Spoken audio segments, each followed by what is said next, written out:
Hello बच्चों, आज हम पढ़ेंगे सेक्स डिटर्मिनेशन और आगे का जो टॉपिक है हमारा एनसीईआरटी वाला ही छूटा हुआ है, इसको पूरा कर लेते हैं आज। तो यहाँ लिखा है सेक्स डिटर्मिनेशन, यानी सेक्स किस तरह से डिटरमाइन होते हैं ये हम पढ़ने वाले हैं।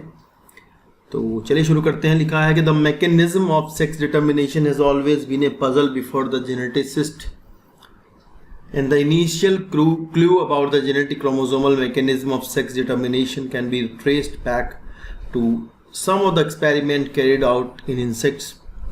In fact, the cytological observation made in a number of insects led to the development of the concept of genetic chromosomal basis of sex determination. यानी कि जो बात है वो सेक्स डिटर्मिनेशन की घूम फिर के क्रोमोसोम के ऊपर आ गई, यानी क्रोमोसोम में ही कुछ ऐसा है जो कि सेक्स को डिटरमाइन करता है। बाद में हैंकिंग नाम के साइंटिस्ट ने could trace a specific nuclear structure all through spermatogenesis in a few insect. तो इन्होंने स्पर्मेटोजेनेसिस के टाइम पर इंसेक्ट के अंदर ऑब्जर्व किया क्रोमोसोम्स के पैटर्न को, and it was also observed by him that 50% of the sperm receive this structure. तो इन्होंने एक स्पेशल तरह की स्ट्रक्चर देखी, वो स्पेशल तरह की स्ट्रक्चर जो थी 50% स्पर्म ने ही ली है, 50 में वो नहीं गई है। तो यानी सीधी बात है कि एक्स वाई टाइप के जो क्रोमोसोम रहे होंगे तो उनमें से ये हुआ है कि 50% स्पर्म में तो एक्स गया होगा और 50 में गया होगा वाई। तो वो एक्स को देख रहे थे, मतलब जो हैंकिंग थे वो एक्स बॉडी को ऑब्जर्व कर रहे थे, एक्स क्रोमोसोम था वो, जो उन्होंने देखा कि जब मियोसिस के बाद कंप्लीट हुई था। आपको बहुत अच्छे से पता है कि जब मियोसिस कंप्लीट होती है तो पेयर ऑफ क्रोमोसोम में से आधे जो है एक गैमेट में जाते हैं, हैप्लॉइड नंबर ऑफ क्रोमोसोम बढ़ता है। तो 50% जो क्रोमोसोम होंगे वो एक एक्स को रिसीव करेंगे और 50 वाई को। तो जब तक एक्स क्रोमोसोम की डिस्कवरी तो नहीं हुई थी तब की बात है ये। तो इसके बाद इन्होंने कहा, जो हैंकिंग थे, कि भाई वो बॉडी, उसका नाम इन्होंने एक्स बॉडी रख दिया। तो यहाँ लिखा है कि भाई Henking gave the name to the structure that is X body. Henking ने इसका नाम क्या रख दिया? एक्स बॉडी रख दिया। But he could not explain the significance. Further investigation by other scientist led to the conclusion that the X body of Henking was in fact a chromosome. तो बाद में पता चला कि भाई जो हैंकिंग की एक्स बॉडी थी वो क्रोमोसोम है और कुछ नहीं है। नेक्स्ट देखते हैं क्या लिखा है। And that is why it was given the name X chromosome। फिर बाद में उसको X chromosome का नाम दिया गया, ठीक है। नेक्स्ट देखते हैं, लिखा है it was also observed that in a large number of insect of mechanism of sex determination is the exotype। तो ये exotype का किस तरह का डिटर्मिनेशन होता है ये हम आपको समझाएंगे अभी। That is all eggs bear an additional X chromosome। तो इन्होंने ऐसा भी देखा कि भाई कुछ जगह ऐसा है कि भाई एग्स जो हैं उनमें एक्स क्रोमोसोम आ रहा है beside the other chromosomes autosome, ठीक है। On the other hand some of the sperm bear the X chromosome whereas some do not. कुछ में एक्स आ रहा है स्पर्म में, कुछ में नहीं आ रहा है। तो इस तरह का जो डिटर्मिनेशन था वो एक्सोटाइप का होता है। एक बार आप यहाँ जरा सा देख लें। देखो ये इसकी बात कर रहे हैं कि क्या बोलते हैं उसको, जो आपके वो होते हैं इंसेक्ट की बात कर रहे हैं। तो इंसेक्ट्स में मान लो हम ग्रास हॉपर की बात करें तो सपोज करो उसके अंदर 2n जो पेयर ऑफ क्रोमोसोम है वो ऐसे है, 20 तो ऑटोसोम है और 20 ऑटोसोम के साथ एक्स सेक्स क्रोमोसोम है। ये फीमेल की कंडीशन में बना रहा हूँ ग्रास हॉपर की। और जो मेल है इनका वो ऐसा है कि 20 तो ऑटोसोम है और सेक्स क्रोमोसोम के नाम पर एक एक्स है, दूसरा नहीं है। यानी सीधी बात है कि यहाँ 22 टोटल क्रोमोसोम है, यहाँ टोटल क्रोमोसोम 21 हैं, 21 है, यहाँ 22 हैं।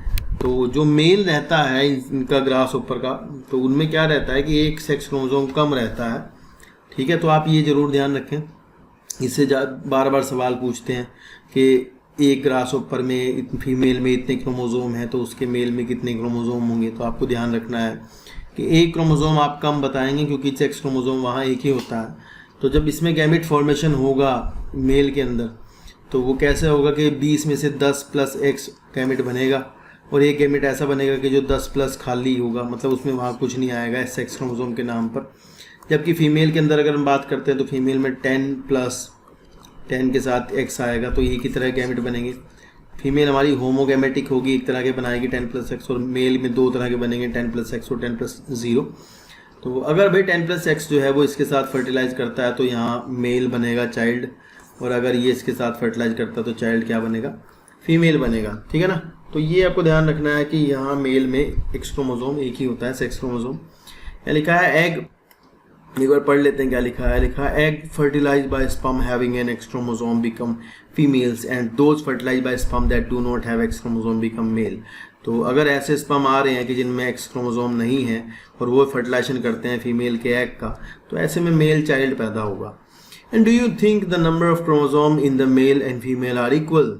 नहीं, दोनों में बराबर नहीं है, मेल में एक क्रोमोसोम कम होगा। तो due to the involvement of the X chromosome in the determination of sex it was designated with the sex chromosome and the rest of the chromosome were named as the autosome। तो दो तरह के यहाँ chromosomes हमारे में भी होते हैं, एक तो आपके कहलाते हैं ऑटोसोम और जो दूसरे सेक्स क्रोमोसोम होते हैं भाई उनको हम कहते होते हैं एलोसोम्स। तो यहाँ दो तरह के होते हैं, एलोसोम और ऑटोसोम्स, ठीक है। तो आपके सेक्स क्रोमोसोम क्या है, एलोसोम है, और ये क्या है, ऑटोसोम्स है।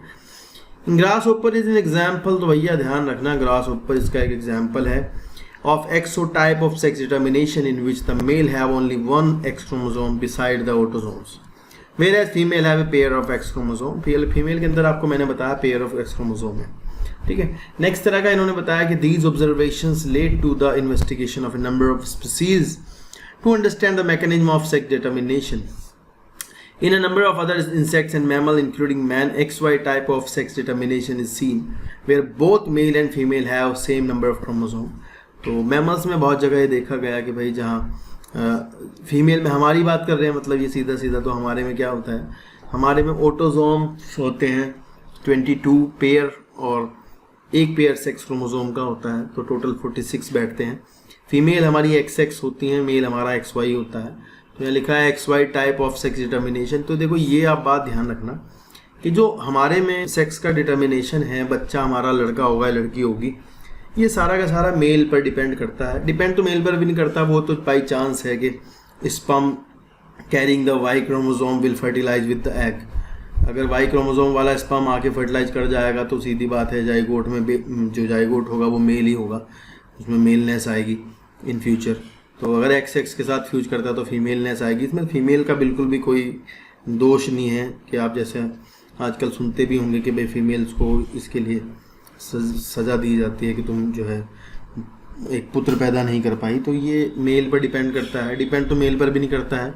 It is a chance of कि भाई वाई क्रोमोसोम मिल जाए आकर के X से।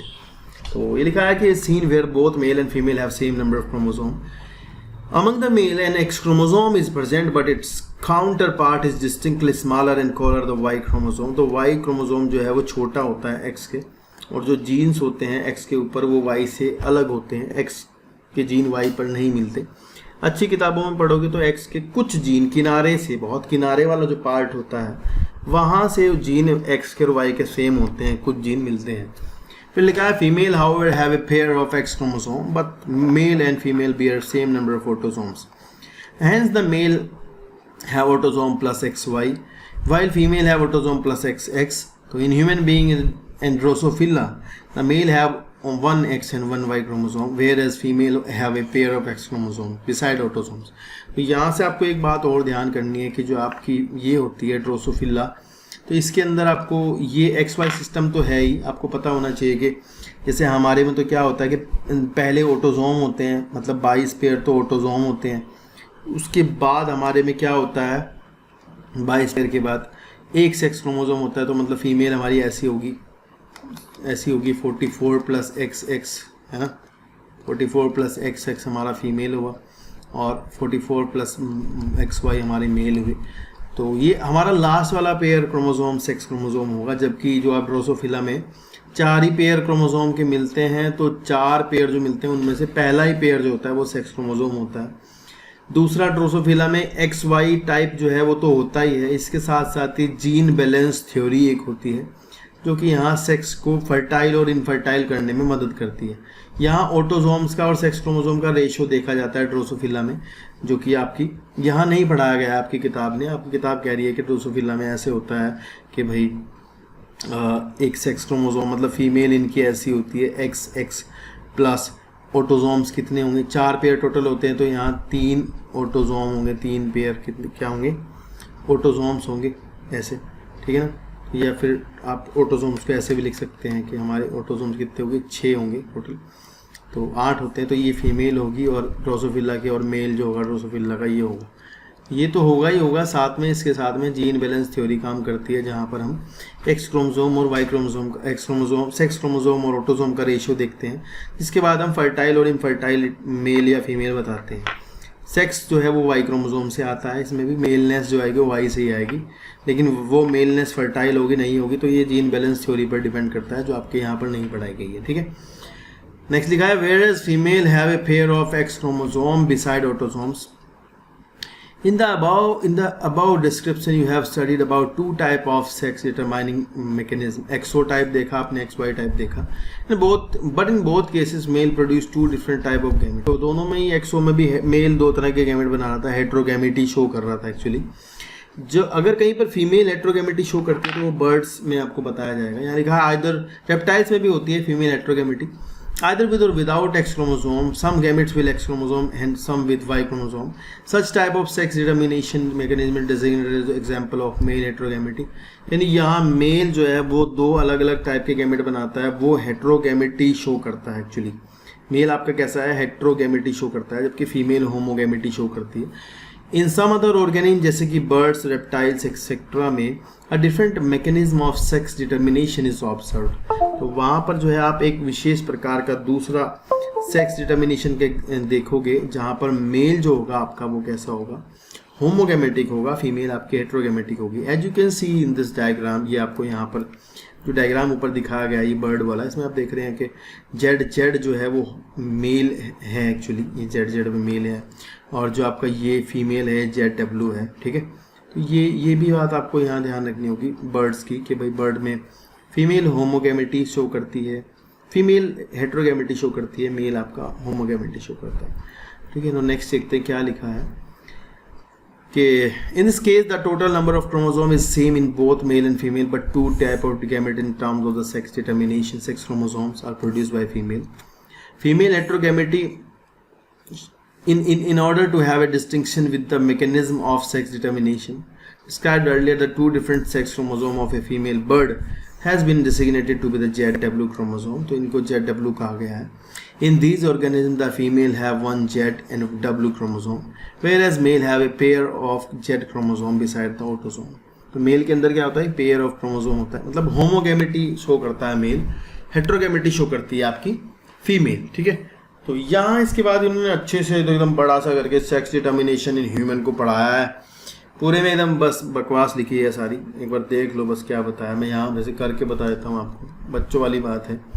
देखिए ऐसा करते हैं कि भाई मान लो अगर मेल की बात करें तो फीमेल में, ह्यूमन बीइंग में मेल को हम ऐसे लिखेंगे और फीमेल को हम कैसे लिखेंगे, ऐसे लिखेंगे 44 + XX। तो ये आपका मेल हो गया, ये आपका फीमेल हो गया, तो फीमेल ऐसे निशान लगा देते हैं इसका, ये ऐसे इनके गैमेट बनेंगे। तो गैमेट आपको पता है 22 + X बनेगा या तो मेल के अंदर, या फिर बनेगा 22 + Y। ठीक है ना, तो 23 के गैमेट बनेंगे। फीमेल आपकी क्या बनाएगी, 22 + X बनाएगी, एक ही तरह गैमेट बनाएगी। तो भाई इसका फर्टिलाइजेशन इससे होता है तो फीमेल चाइल्ड होगा, और अगर इसका इससे होता है तो मेल चाइल्ड होगा। ये जस्ट सेक्स डिटर्मिनेशन है हमारे अंदर, ह्यूमन बीइंग के अंदर। यहाँ पैराग्राफ में एक बार देख ले, थ्योरी पढ़ लेते हैं एनसीईआरटी की क्या लिखा है इन्होंने, थोड़ा सा इंपॉर्टेंट, कई बार ये कुछ चीज़ें छुपा के लिख देते हैं, तो एक बार थोड़ा देख लेते हैं क्या लिखा हुआ है। ठीक है, यह लिखा है कि it has already been mentioned that the sex determining mechanism in case of human XY type, out of 23 pair of chromosome present, 22 pair are exactly same in both male and female.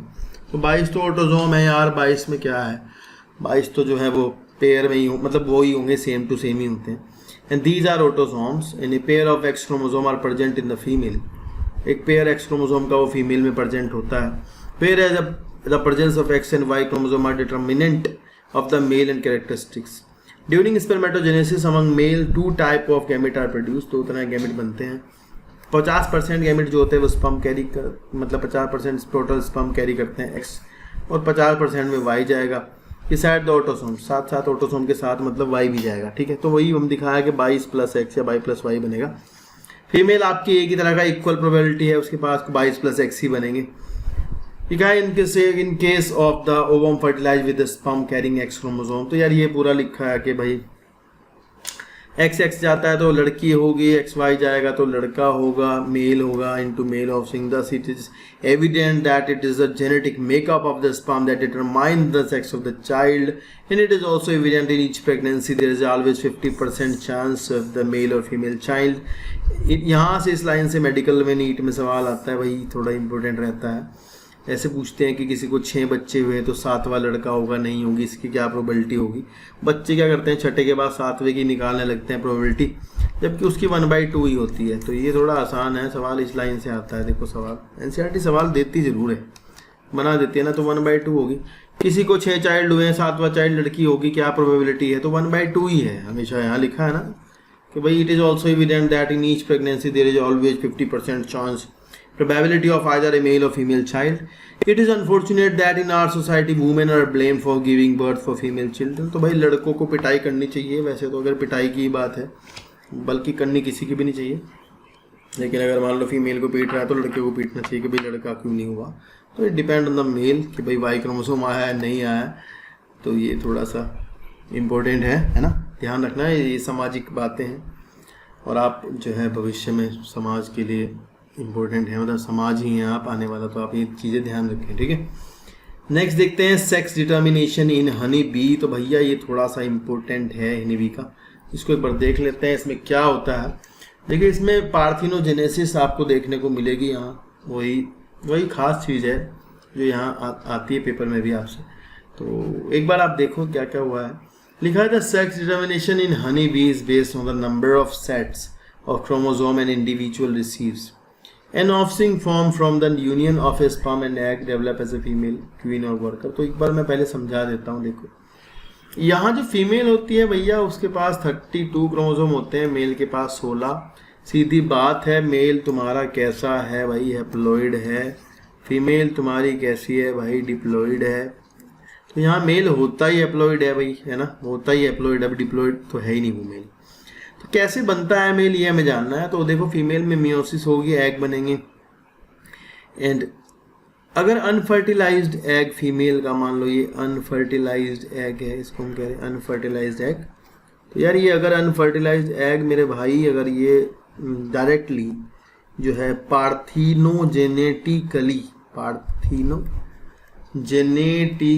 Parthenogenesis से अगर ये मेरे भाई organism में convert हो जाता है बिना फर्टिलाइजेशन के, तो ये मेल बनाएगा। देखिए ध्यान रखना, मेल को यहाँ पर ड्रोन्स कहते हैं, क्या कहते हैं, ड्रोन्स, ठीक है। और फीमेल फिर देखो अगर फर्टिलाइजेशन होता है तो यहाँ लिखा है कि भाई मेल में जो गैमेट बनेंगे वो माइटोसिस से बनेंगे, अगर फर्टिलाइजेशन हो जाता है तो उसके बाद फीमेल बनेगी, 32 क्रोमोसोम होंगे।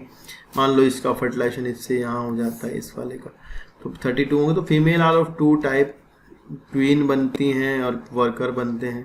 तो ये थोड़ा ध्यान रखना, workers are also female but they are sterile female. Workers क्या होते हैं, स्टेराइल फीमेल होते हैं। क्वीन फर्टाइल फीमेल होती है।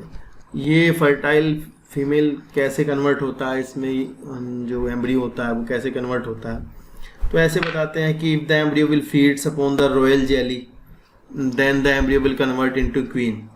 और अगर मान लो वो ऐसे कुछ भी खाता है तो वो वर्कर बन जाता है, स्टेराइल हो जाता है। स्टेराइल वर्कर्स जो होते हैं वो शहद यानी नेक्टर लाने का काम करते हैं बाहर से और इनकी सेवा में लगे रहते हैं। तो ये थोड़े कुछ सवाल हैं पूछे जाते हैं। ड्रोन्स आर हैप्लॉइड मेल, और फिर workers are sterile female, queens are fertile female. तो these are some questions they will ask from here to you.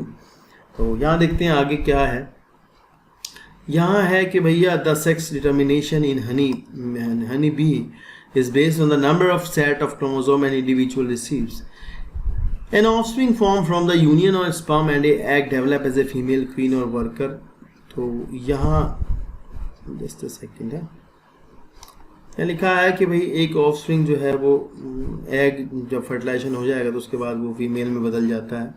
अब वो फीमेल बनने के बाद क्वीन बनेगा या फिर वर्कर बनेगा, ये तो देखने वाली बात होती है कि अनफर्टिलाइज एग जो होगा वो डायरेक्टली पार्थिनोजेनेसिस से कन्वर्ट होकर मेल ड्रोन बना लेगा पार्थिनोजेनेटिकली।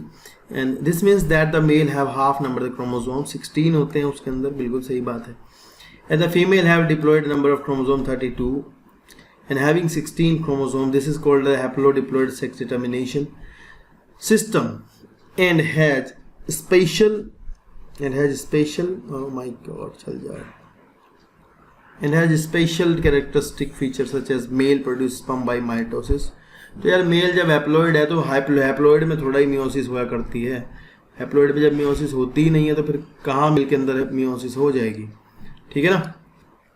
फिर यहाँ लिखा है कि भाई they do not have father and thus can not have sons. तो भाई fathers and they can not have sons. तो यार यहाँ देखो जो मेल है इसकी मम्मी है, पापा तो इसके नहीं है पर इसके बाबा जी होंगे। तो ये ध्यान रखना भाई, मेल की मम्मी होंगी, मम्मी के तो फादर होंगे ना, वो तो फर्टिलाइजेशन से बनी है, तो इसके बाबा जी होते हैं, पापा नहीं होते। ये लिखा है कि फादर नहीं होते but can not have sons but have a grandfather and have grandsons. तो मेल का हमेशा ग्रैंड सन ही होगा या इसके ग्रैंड सन होंगे, ये ध्यान रखना। How the sex determination mechanism different birds में तो पता है इन द स्पर्म और egg responsible for the sex और द चिक्स। तो ये सही है बिल्कुल, स्पर्म पे डिपेंड नहीं करती, एग पे डिपेंड करता है इनके अंदर, ठीक है।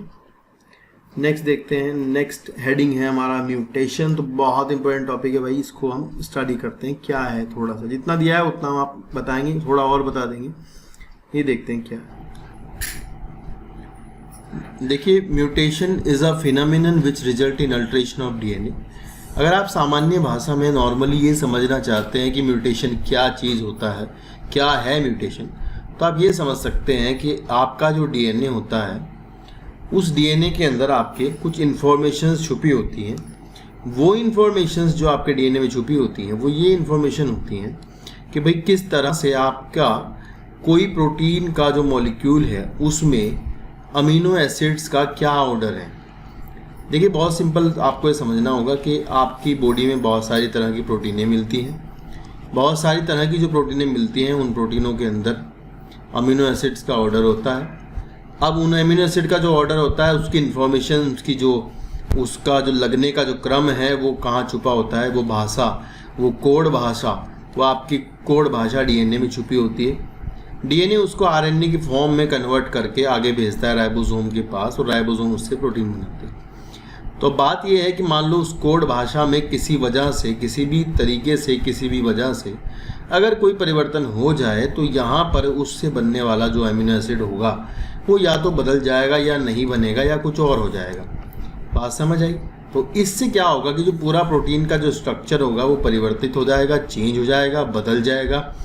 उसके बदल जाने से, उस प्रोटीन के स्ट्रक्चर के बदल जाने से वो प्रोटीन अगर इन फ्यूचर में अगर कोई एंजाइम बनाता होगा तो वो नहीं बनेगा, या कोई हार्मोन बनाता होगा तो वो नहीं बनेगी, या फिर वो जिस भी जगह काम आने वाली प्रोटीन होती है वो काम नहीं करेगी। इसे हम कहते हैं म्यूटेशन। तो म्यूटेशन जो है वो सडन चेंजेस होते हैं, रातों रात होने वाले चेंज होते हैं जो किसी केमिकल के प्रभाव में आने पर ऐसा हो जाता है, ठीक है।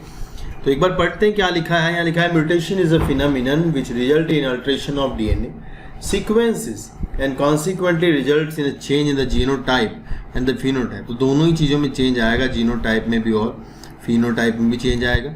In addition of recombination, mutation is another phenomenon that lead to variation of DNA। देखिए ऐसा है कि एक तो वेरिएशन का जो तरीका होता है वो रिकम्बिनेशन है, यानी क्रॉसिंग ओवर है, उससे गैमेट चेंज होते हैं और आगे जो प्रोजेनी आती हैं वो अपने माता पिता से अलग होती है। दूसरा तरीका ये है कि आप जो है म्यूटेशन से डीएनए चेंज कर सकते हैं। उससे क्या हो सकता है, एलील्स बनते हैं, नए नए एलील्स बन सकते हैं, मतलब एक ही जीन की बहुत सारी अल्टरनेटिव फॉर्म बन सकती हैं जो कि आपकी म्यूटेशन से बन सकते हैं। तो म्यूटेशन भी वेरिएशन कराता है, बस ये है कि म्यूटेशन से जो होने वाले वेरिएशंस होते हैं वो एक बड़ा चेंज लाते हैं, जबकि रिकम्बिनेशन से जो होने वाले, जो क्रॉसिंग ओवर से होने वाले चेंजेस होते हैं वो छोटे चेंजेस होते हैं, स्मॉल चेंजेस होते हैं, ठीक है। नेक्स्ट लिखा है as you will learn in chapter 6 1 DNA helix. अब हम चैप्टर 6 में पढ़ेंगे ये सब कि 1 DNA helix run continuously from one end to other in each chromatid and in a highly supercoiled form. यानी कि जो डीएनए होता है वो काफ़ी उलझा हुआ रहता है क्रोमोसोम के अंदर। देयरफॉर लॉस यानी डिलीशन, गेन, इंसर्शन, डुप्लीकेशन और segment of DNA result in the alteration in chromosome. तो भाई अगर मान लो डीएनए में कुछ डिलीट हो जाए, अगर कुछ डिलीशन हो जाए, कुछ नया जुड़ जाए या फिर डुप्लीकेट होकर कॉपी बना ले, तो उसको हम कहते हैं alteration in chromosomes. And since genes are known to be located on the chromosome, यानी डीएनए का पार्ट ही जीन होता है, हमें पता ही है। छोटे छोटे डीएनए के जो टुकड़े जो एक प्रोटीन बनाते हैं वो जीन कहलाते हैं। Alteration in chromosome result in the abnormalities of aberrations. Chromosomal aberration are commonly observed in cancer cell. तो कैंसर सेल जो होती है उनमें ऐसा ही होता है, क्रोमोसोम्स में एबरेशन आ जाती है, चेंज आ जाता है, जिसकी वजह से कुछ उल्टा सीधा बनना शुरू हो जाता है, या फिर कैंसर सेल जो है वो ग्रोथ करना बंद नहीं करती हैं और लगातार डिवाइड करती रहती हैं। ये इसी वजह से होता है, म्यूटेशन की वजह से। ज़्यादातर जो सामान्य म्यूटेशन है वो तब होते हैं सेल डिवीजन के दौरान। एक P53 जो जीन होती है P53 की, इसका काम होता है कि ये डीएनए को इंश्योर करती है कि वो सही से रेप्लिकेट हुआ है या उसमें कोई एरर है। तो अगर भाई P53 की जीन में म्यूटेशन हो जाता है, मोस्ट कॉमन है ये, ज़्यादातर म्यूटेशन P53 में होते हैं और ये कैंसर सेल जो है बनाते हैं, कैंसर सेल बन जाती है। In addition to the above, mutation also arise due to the change in a single base pair of DNA, and this is known as a point mutation. इसको क्या कहते हैं? Point mutation कहते हैं। A classical example of such a mutation in sickle cell anemia, जो इसका example है mutation का वो सिकल सेल एनीमिया, हम आपको आगे डिस्कस करेंगे। Deletion insertion of base pair cause the frame shift mutation. तो ये फ्रेम शिफ्ट आप जरा समझ लो थोड़ा सा, ताकि आपका क्लियर हो जाए। देखिए ऐसा है कि मान लो कि ये हमारा डीएनए है, आप इसको समझने की कोशिश कीजिएगा। एक बार मैं ऊपर जगह है वहाँ बताता हूँ, इसको डिलीट कर देते हैं पहले वाले को। चलो भाई हो जाएगा। देख यहाँ हम कहें कि भाई हमारा जो है एक डीएनए है और डीएनए में हमारे सपोज़ करो कि ये हमारा डीएनए है और यहाँ से यहाँ तक का, और होता ये है कि इसके अंदर जो है कोडोन जो है वो आरएनए की फॉर्म में आते हैं। यहाँ पर कुछ इस तरह से आते हैं, AUGCAUUZAAUAG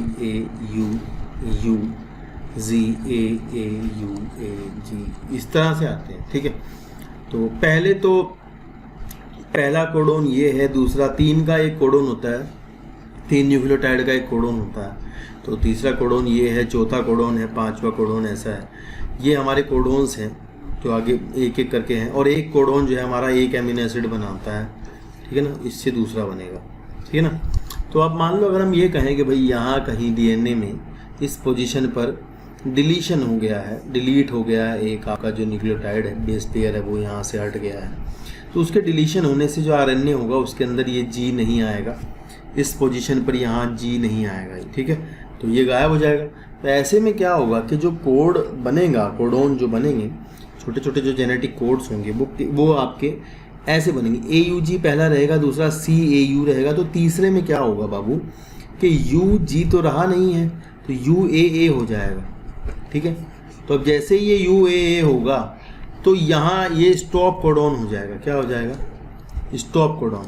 और अगर मान लो कि ये स्टॉप कोडॉन का मतलब होता है कि इसके आगे प्रोटीन का फॉर्मेशन ही नहीं होगा। अगर ये मान लो इसकी बजाय कुछ और बनता, UAC बनता, तो आगे के सारे जितने इसके आगे के कोडोन हैं वो बदल जाएंगे, क्योंकि एक आपका डिलीट हो गया है। तो आपको ध्यान रखना है, ऐसा नहीं होता कि मतलब एक डिलीट हो गया तो आगे के सही रहेंगे। पूरा का पूरा जितना लंबा फ्रेम होगा, जहाँ तक भी होगा, पूरा फ्रेम एक स्टेप पीछे आ जाएगा, तो सारे कोडोन अगले बदल जाएंगे, सारे एमिनो एसिड चेंज हो जाएंगे। अगर यहाँ एडिशन हो जाता है, इंसर्शन होता है, तब भी ऐसे ही होगा। इंसर्शन के बाद पूरा आगे का फ्रेम चेंज हो जाएगा, ठीक है। नेक्स्ट चैप्टर में आपको ये बहुत अच्छे से आएगा, तो ये ध्यान रखना। डिलीशन और इंसर्शन जो है वो फ्रेम शिफ्ट म्यूटेशन कराते हैं, जिससे म्यूटेशन के पॉइंट से आगे वाला जो पूरा एकदम डीएनए का फ्रेगमेंट होता है, सारे डीएनए के फ्रेगमेंट में चेंज आता है, सारी प्रोटीन की स्ट्रक्चर बदल जाती है म्यूटेशन से आगे जितनी भी जगह होती है उसमें, ठीक है ना बात। चलिए नेक्स्ट देखते हैं। नेक्स्ट है कि the mechanism of mutation is beyond the scope of this discussion at this level, however there are many chemical और फिजिकल। तो ये जो सब्सटेंस म्यूटेशन कराते हैं भाई, उन सब्सटेंस को हम म्यूटाजन कहते हैं। तो भाई ये म्यूटाजन्स होते हैं, केमिकल और फिजिकल फैक्टर्स होते हैं, बहुत तरह के होते हैं, यहाँ पर नहीं बताए हैं। नाइट्रस एसिड, मस्टर्ड गैस, इस तरह के कई सारे। यूवी भी आपकी that induce mutation and refer to as mutagens. UV आपकी म्यूटेशन करा देगी।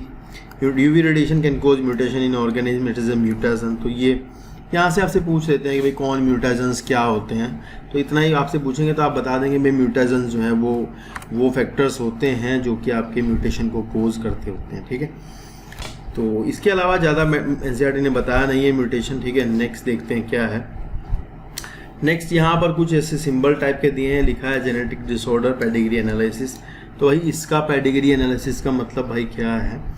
इसका मतलब है कि यहाँ ये बताया जाता है कि जो जेनेटिक डिसऑर्डर्स होते हैं जो कि म्यूटेशन की वजह से आए होते हैं, क्रोमोसोम्स में जो चेंजेस हुए होते हैं, जिनमें कि जो कि आगे इनहेरिट होते हैं, हमारी जो प्रोजेनी होती है उनमें जाते हैं, प्रोजेनी से फिर आगे उनके प्रोजेनीज में जाते हैं। तो वो क्योंकि देखो ऐसा है ना, इंसान में क्या है कि हमारी लाइफ जो है वो लंबी होती है। अब ऐसे वेट तो कर नहीं सकते कि भाई इसके इतनी उम्र के बाद ऐसे कैरेक्टर आएंगे फिर हम देखेंगे। तो यहाँ क्या करते हैं, हम एक प्रोबेबिलिटी का चार्ट बना सकते हैं, जिसमें हम प्रोबेबिलिटी चार्ट में ये देख सकते हैं कि भाई इसमें आने वाले जो इन फ्यूचर में जो आने वाले जो प्रोजेनी होंगी उनमें क्या संभावनाएं हैं कि उनको कोई रोग हो सकता है या नहीं हो सकता। तो ये देखा जाएगा उसमें, ठीक है ना। मतलब यहाँ ये हम चेक कर सकते हैं कि इस बच्चे में इसके आने वाले मतलब जो बच्चे होंगे उनके अंदर वो रोग होगा नहीं होगा। तो यहाँ देखिए जितने तरह के डिजीज़ होती हैं, जैसे कि आपको अगर पता हो कि डिजीज़ आपकी ऑटोसोमल रिसेसिव होती हैं, ऑटोसोमल डोमिनेंट होती हैं, सेक्स लिंक्ड रिसेसिव होती हैं, सेक्स लिंक्ड डोमिनेंट होती हैं। तो टाइप्स ऑफ डिजीज़ होती हैं, उनका इनहेरिटेंस का अलग अलग इनहेरिटेंस होता है। तो ये कुछ सिंबल्स हैं, पहले आप सिंबल्स को देख लीजिए। तो अगर आपका ये दिखाया गया है इस तरह का तो आपका मेल है, इस तरह दिखाया फीमेल है। तो सेक्स अगर ऐसा है तो अनस्पेसिफाइड सेक्स है। अगर ऐसे में कलर कर रखा है या फिर आपको ऐसा कहीं मिला है, ठीक है ना, तो कोई भी कलर हो सकता है। वो लाल दिखाया तो कोई बात नहीं, पिंक ब्लैक भी हो सकता है, मतलब डार्क रहे तो वो अफेक्टेड होगा। दे अफेक्टेड मेल, अफेक्टेड फीमेल, और ये सेक्स अनस्पेसिफाइड वाला भी वो है, अफेक्टेड है। अगर इस तरह एक लाइन खींचिए तो मीटिंग है, और अगर मतलब भाई बहनों में शादी हुई है तो ये मीटिंग इस तरह की डबल डंडे से दिखाई जाती है। तो नीचे ये इस तरह दिखाते हैं प्रोजेनी। ध्यान रखना कि बर्थ लेफ्ट टू राइट, पहला बच्चा लड़की है, दूसरा बच्चा लड़का है, इसको ऐसे दिखाते हैं। और parents with male child affected with disease, तो ये तो ऐसे दिखाया तो मतलब इनका बच्चा एक मेल है और ये बीमार है। अगर आपको इस तरह नंबर लिखा हुआ है तो 5 6 4 2, तो इतने बच्चे एक लाइन में लिख दिया, अनअफेक्टेड हैं सारे, ठीक है ना। और अगर इसको डार्क कर दे तो इतने अफेक्टेड हैं। तो इस तरह से होता है। तो ये सिंबल्स हैं आपके यूजेनिक्स में यूज किए जाते हैं। जो यूजेनिक्स होती है, यूजेनिक्स आपकी इसी को कहते हैं, मतलब जिसमें हम ये सब पढ़ते हैं कि भाई आने वाली जो जनरेशन्स हैं उनके अंदर किस तरह से डिजीज़ फैलती हैं, ठीक है। तो देखते हैं नेक्स्ट क्या लिखा है कि the idea that disorder are inherited has been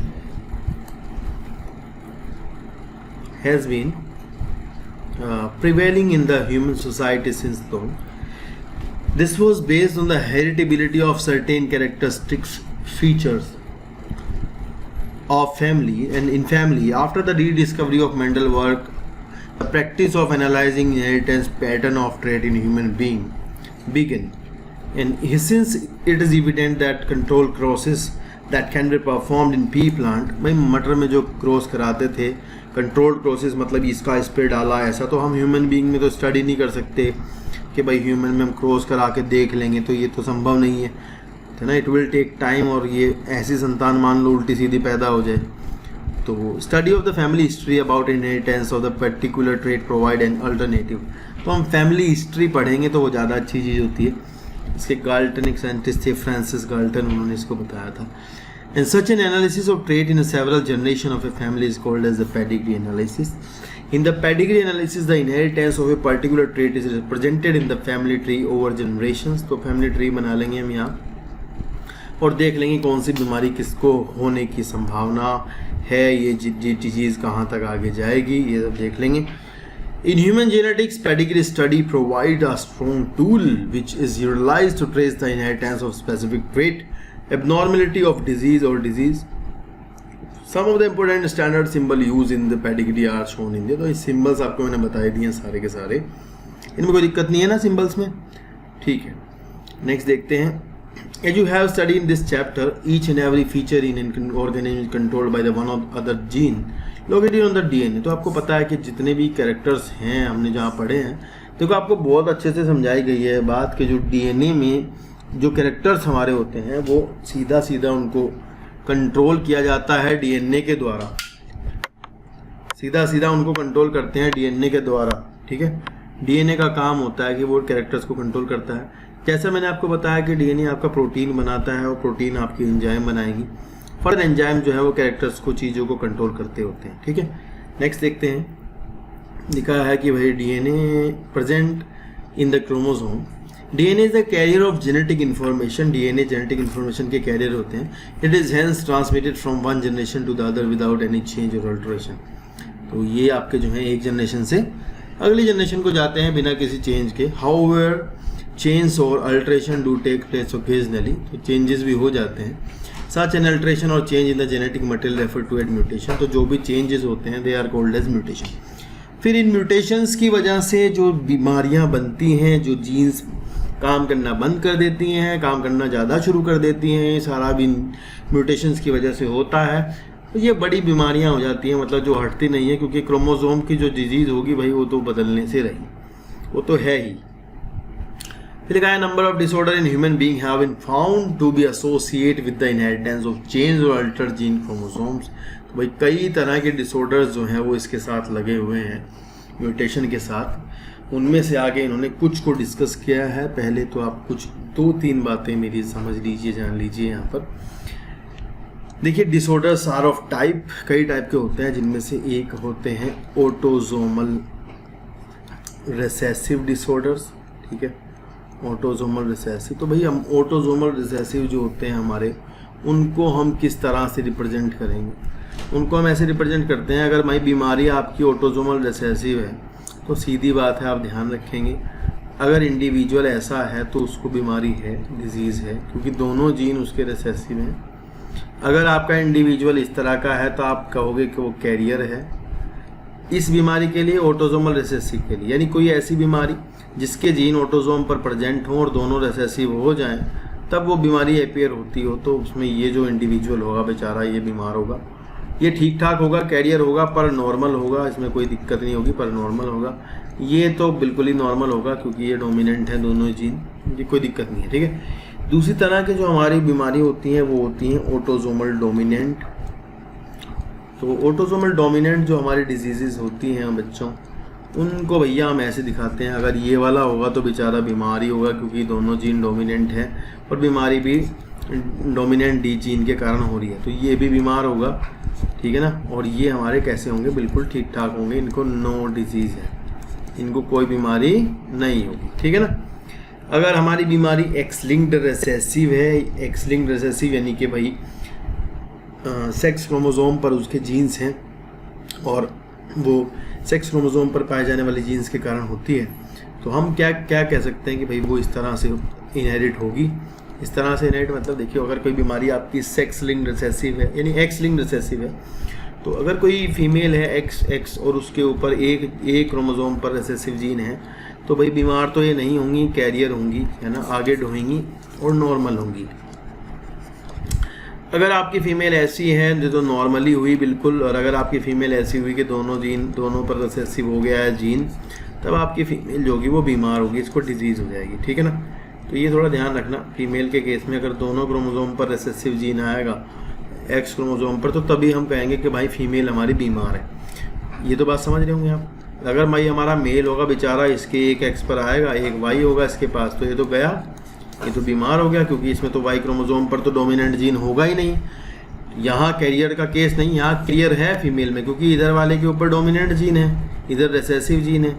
यहाँ पर मेल में एक्स के ऊपर रिसेसिव है, तो वाई पे ऊपर डोमिनेंट तो होगी ही नहीं, क्योंकि जो जीन एक्स पर है वो वाई पर तो होती ही नहीं है। तो इसलिए भैया जो आपका ये मेल होगा ये बेचारा बीमार होगा। इसलिए ज़्यादातर बीमारियां जो एक्स लिंक्ड होती हैं वो मेल में होती हैं, ये आपका नॉर्मल मेल है, ठीक है ना। तो इस तरह से हमारी एक्स लिंक्ड डिजीज जो होती है वो इनहेरिट होती हैं इस तरह से मतलब हम समझाते हैं आगे से। चलिए पैराग्राफ देखते हैं। लिखा है Mendelian disorder broadly genetic disorder may be grouped into 2 categories, Mendelian disorder and chromosomal disorders. Mendelian disorder are mainly determined by the alteration और म्यूटेशन इन सिंगल जीन। तो मेंडल के जो डिसऑर्डर हैं वो सिंगल जीन में change होने से होते हैं। And these disorder are transmitted to the offspring of the same line as we have study in the principle of inheritance. और वो इसी तरह आगे जाते हैं प्रोजेनी में जिस तरह से मेंडल के कैरेक्टर जाते थे। The pattern of inheritance of such Mendelian disorder can be trace in the family by the pedigree analysis से आप ये जान सकते हैं कि भाई किस तरह से कैरेक्टर आगे जाएगा। मोस्ट कॉमन जो है वो है हीमोफीलिया, वो उसमें cystic fibrosis, sickle cell anaemia, colour blindness, phenylketonuria, thalassaemia. तो भाई ये मोस्ट कॉमन है जिसमें इन्होंने सिस्टिक फाइब्रोसिस को एनसीईआरटी ने डिस्कस नहीं किया है। तो मैं आपको यहाँ बता देता हूँ कि सिस्टिक फाइब्रोसिस आपका ऑटोसोमल रिसेसिव डिजीज़ है, ऑटोसोमल रिसेसिव डिजीज़ है। बाकी सारे ज़्यादातर ये हीमोफीलिया एक्स लिंक्ड है, ये ऑटोसोमल रिसेसिव है। सिकल सेल भी आपका जो है ऑटोसोमल है, रिसेसिव है, ये भी सेक्स लिंक्ड है। कलर ब्लाइंडनेस ये ऑटोसोमल रिसेसिव है, ये भी। तो ये ज़्यादातर बीमारियाँ आपकी ऑटोसोमल रिसेसिव हैं। बाकी ये हीमोफीलिया और ये कलर ब्लाइंडनेस एक्स लिंक्ड बीमारियाँ हैं। फिर लिखा है it is important to mention here that such Mendelian disorder may be dominant और रिसेसिव। तो बीमारी जो है वो डोमिनेंट जीन के कारण भी हो सकती है, रिसेसिव के कारण भी हो सकती है, इट डिपेंड्स। लिखा है by the pedigree analysis one can easily understand whether the trait in question is dominant और recessive. Similarly the trait may also be linked to the sex chromosome. तो भाई वही बात है जो एक्स क्रोमोसोम के साथ भी हो सकता है, जैसे हीमोफीलिया का मैंने आपको बताया सेक्स लिंक्ड है। And it is evident that X linked recessive trait show transmission from carrier female to the male progeny. तो बिल्कुल सही बात है, ये आप ध्यान रखना कि भाई ये कैरियर फीमेल जो है मतलब मदर जो होगी वो अपने सन को देगी और सन फिर अपनी गर्ल को देगा, ठीक है ना, डॉटर को देगा। तो ये इस तरह से जाते हैं, mother to son to their daughter, या फिर father to daughter to their son, ठीक है। तो या फिर इस तरह से जाते हैं। तो दो तरीके से इनकी ट्रांसमिशन होता है, क्रिस क्रॉस तरह का। एक्स लिंक्ड की मैं बात कर रहा हूँ क्योंकि कोई जीन अगर एक्स पर जीन पर प्रेजेंट है तो फादर अपना एक्स अपनी डॉटर को ही देगा और डॉटर अपना एक्स फिर अपने सन को देगी, ठीक है ना। तो यहाँ लिखा है कि मदर अपना एक्स अपने लड़के को दे सकती है, अभी लड़का बीमार हो जाएगा, लड़का अपना एक्स जो है वो अपनी लड़की को देगा। तो इस तरह दो तरीके से ये क्रिस क्रॉस तरह की इनहेरिटेंस इसको कहा जाता है, क्रिस क्रॉस इनहेरिटेंस, ठीक है। ये लाइन लिखी है इन्होंने यहाँ पर कि भाई X linked recessive trait show transmission from carrier female to the male progeny. क्योंकि कैरियर तो बीमार ही नहीं है भाई, कैरियर फीमेल बीमार नहीं होती, नॉर्मल होती है। As I told you before here you can see carrier female आपकी बीमार नहीं होती है, उसके अंदर एक डोमिनेंट जीन होता है ना, तो डोमिनेंट जीन तो फिर काम करेगा, ठीक ठाक रहेगी। फिर लिखा है कि a representative pedigree shown in this here dominant for recessive trait, discuss with your teacher. Okay we will discuss it. तो भैया दो एग्जाम्पल दिए हैं, दो देख लो आप अभी। पहले चार्ट आपको मायोटोनिक डिस्ट्रोफी का दिखाया है जो कि ऑटोसोमल डोमिनेंट ट्रेट है। दूसरा चार्ट आपको फिनाइलकीटोन्यूरिया का, किसी का भी समझ लो, ऑटोसोमल रिसेसिव ट्रेट है, उसका दिखाया है। तो हम आपको समझाएंगे किस तरह से ट्रांसमिशन होता है। यहाँ पर एक बार थोड़ा ध्यान से समझने की कोशिश करना। देखो इसको लेते हैं। इन्होंने लिखा है कि भाई एग्जाम्पल में कि ये ऑटोसोमल रिसेसिव डिजीज़ का चार्ट है ये। तो आपको सीधा जब भी कभी आप कोई ऐसा चार्ट देखो तो चार्ट देखते के साथ ही आपको करना ये है भाई कि आपको यहाँ देखना है पेरेंट्स बीमार नहीं है, तो पहली प्रोबेबिलिटी आप जो लगाओगे वो ऑटोसोमल रिसेसिव की लगाओगे। आप सोचोगे कि भाई हमारा तो ये चार्ट ऑटोसोमल रिसेसिव का है। और ध्यान देना है कि यहाँ तो जनरेशन स्किप नहीं हुई है। अगर ऑटोसोमल रिसेसिव का चार्ट है और 2, 4, 5 जनरेशन तक बनाया गया है और उसमें कई जनरेशन एक पूरी की पूरी सही है, उसमें बीमारी नहीं है, तो यार स्किप हो रही है जनरेशन, तो वो ज़्यादातर ऑटोसोमल रिसेसिव के ही चार्ट होते हैं, ठीक है। इसमें आपको सीधा रख के देखना होता है। आप देखो बीमार है तो आप कैसे लिखेंगे, ए लिखेंगे। सारे बीमार को आप ऑटोसोमल रिसेसिव लिख लें, इस तरह से लिख लिया। फिर आप इनके पेरेंट्स को देखें, भाई इनके पेरेंट्स हेटेरोजाइगस हो सकते हैं। अगर इनके पेरेंट हेटेरोजाइगस हुए तो ये बच्चा ऐसा बीमार हो सकता है, और अगर इसके हेटेरोजाइगस पेरेंट होंगे तभी ये आ सकता है बीमार बच्चा, है ना। ये हमारे हेटेरोजाइगस हो सकते हैं। देखो ये हमारे हेटेरोजाइगस ही होंगे, ये ऐसे नहीं होंगे, क्योंकि भाई इनके पेरेंट्स हेटेरोजाइगस होंगे। और अगर पेरेंट हेटेरोजाइगस नहीं होंगे तो फिर ये कहाँ से आ गया, ठीक है ना। तो आपको इस तरह ध्यान रखना है। इनके जो बेचारा ये बीमार है, ये भी लड़की बीमार है, तो इसके फादर बेचारे हेटेरोजाइगस होंगे, मम्मी भी हेटेरोजाइगस होगी। क्योंकि अगर भाई फादर बीमार तो नहीं दिख रहे हैं ना माँ बाप, अगर बीमार दिखेंगे तब ना दिखेंगे, बीमार तो है नहीं, तो ये कैरियर हैं दोनों के दोनों, है ना। तो दोनों कैरियर हैं। देखो एक बात है, अगर बीमारी एक्स लिंक्ड होती, अगर बीमारी ये एक्स लिंक्ड होती, उसका चार्ट होता तो फादर बीमार हो सकते थे ना, क्योंकि लड़की बीमार है। तो लड़की बीमार तब होगी एक्स लिंक्ड में कि जब दोनों पे जीन आएगा, और एक एक्स तो फादर से आया होगा, फादर हमारे बीमार नहीं दिख रहे हैं, तो सीधा है कि आपका जो चार्ट है वो ऑटोसोमल रिसेसिव का है। बात समझ आई? चार्ट आपका किसका है? ऑटोसोमल रिसेसिव का चार्ट है, ठीक है ना। तो ये आपका हेटेरोजाइगस होगा, ये आपका हेटेरोजाइगस होगा। तो आपको चार्ट सोल्व करना नीचे से लगाना है। अगर आपका ये ऑटोसोमल से फिट नहीं होता, फिर आप इसे एक्स लिंक्ड मान के करो, ऐसे आपको चार्ट के क्वेश्चन आएंगे, ठीक है। ये तो बता के दिया है कि सिकल सेल एनीमिया का है, तो आपने मान लिया ऑटोसोमल रिसेसिव है। अगर ब्लैंक चार्ट आएगा तो आप इसे नीचे से सोल्व करना शुरू करोगे। आप इसे पहले ऑटोसोमल रिसेसिव माने, अगर बता रखा है डिजीज़ बताइए कौन सी है तो बहुत ही अच्छी बात है, अगर नहीं बताई तो कोई प्रॉब्लम नहीं है, ठीक है। फिर देखो दूसरा चार्ट, देखो ऑटोसोमल डोमिनेंट का बताया है, तो भाई यहाँ सीधा है कि भाई ऑटोसोमल डोमिनेंट में ये बेचारी लड़की है, तो ये हेटेरोजाइगस रही होगी, बीमार है। ये हमारे नॉर्मल रहे होंगे तो ये ऐसे होंगे, बाकी सारे के सारे बीमार है, तो इसमें एक कैपिटल जीन आया होगा। ये आपकी नॉर्मल है तो ये सारे ऐसे रहे होंगे, ठीक है ना। क्योंकि देखो नॉर्मल की शादी हुई तो इनमें तो बीमारी आएगी ही नहीं। तो अगर नॉर्मल की शादी होकर बीमार नहीं दिख रहा है आगे कोई, तो समझना कि चार्ट ऑटोसोमल डोमिनेंट का ही है। क्योंकि अगर ये रिसेसिव का होता तो इसमें रिसेसिव जीन आती, शायद यहाँ से भी आती, तो कुछ ना कुछ हो सकता था, जबकि यहाँ नहीं हुआ ऐसा। एक्स लिंक्ड का भी चार्ट नहीं है, क्योंकि आपको देख रहे हैं फादर आपके अगर मदर कैरियर होती तो लड़का बीमार होता, लड़का बीमार नहीं है, तो चार्ट आपको ऑटोसोमल डोमिनेंट का ही है। यहाँ भी ये लड़की बीमार है तो ये ऐसी रही होगी, लड़का ये ऐसा रहा होगा नॉर्मल, पति इसका जो हस्बैंड है, इनकी लड़की बीमार है तो ये आपकी हेटेरोजाइगस रहेगी, ये नॉर्मल रहेगी। तो इस तरह से कुछ आपको चार्ट को ये जीनोटाइप लिखने होते हैं, असाइन करने होते हैं, तो आपका चार्ट सोल्व हो जाता है, कोई ज़्यादा बड़ी प्रॉब्लम नहीं है। चार्ट हमेशा नीचे से सोल्व करना शुरू करना, इस बात का ध्यान रखना बस। नीचे से मानना, जैसे कि इसको मान लेते हैं कि भाई ये ऑटोसोमल बीमारी डोमिनेंट है, डोमिनेंट दिख रही है, देखो कोई जनरेशन स्किप नहीं, यहाँ बीमार, यहाँ बीमार, यहाँ बीमार, यहाँ बीमार, सब बीमार है, ठीक है। ऐसे चार्ट में आप ध्यान रखना कि पहली जनरेशन का दूसरा बच्चा है, दूसरी जनरेशन का पहला बच्चा, तो पहला ये है, दूसरा ये है, तीसरा ये है, लेफ़्ट टू राइट इसको पढ़ते हैं, ठीक है।